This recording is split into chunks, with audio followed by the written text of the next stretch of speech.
I think evangelists often get miscategorized as someone who is standing on the street corner with a sign that says, "Repent now or else." And although I believe that's probably partly an evangelistic function, there's another side to that that has more to do with a relational connection and a slow build. Just recently I was traveling and my flight was delayed by a ridiculous amount of time, like 5 hours. And during that time, you end up, well, maybe not everyone, but I end up making friends with people I'm flying with, because what else are we gonna do? We have 5 hours. And through that, one of the people I got a chance to talk to, you ask the natural questions. What do you do? Where do you work? And I was able to share that I work with this organization 5Q. And it led into a series of questions about why Jesus? Why do you give your life to that? And through that followed testimony. Where have you seen Jesus at work? What makes you so sure that Jesus is real? And I don't know what he did with that information. But when he left, he said, "Thanks for answering my questions."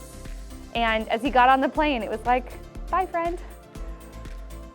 An evangelist carries with it 3 primary things that I think of. 1, an evangelist loves to hear the stories of people who are not yet in the building, people who are marginalized, who don't know the good news. They love to collect those stories and share them. They love to bring good news, so go to those spaces and bring the good news of Jesus. They also love to champion.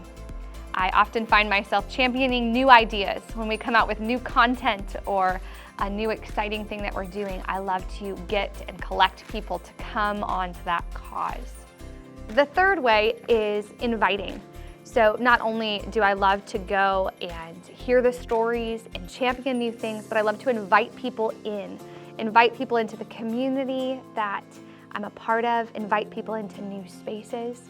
I find that that's something that an evangelist does really well. One of the shadow sides can be, although I do care about how things are communicated, once they're communicated, I can end up being a little transactional.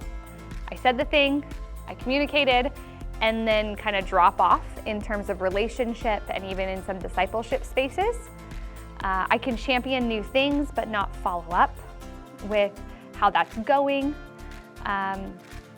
I can also be overly focused on the one new person and forget that there's a whole group of people who need to hear additional information that doesn't pertain to just the new person, so overly individualistic. As an evangelist, one of the things that I need, especially on a team, is I need there to be time where we're connecting our God stories. Not only are we functionally getting things done, but we're also sharing those moments of good news for each other. Where has God worked in you? Where has God worked in me?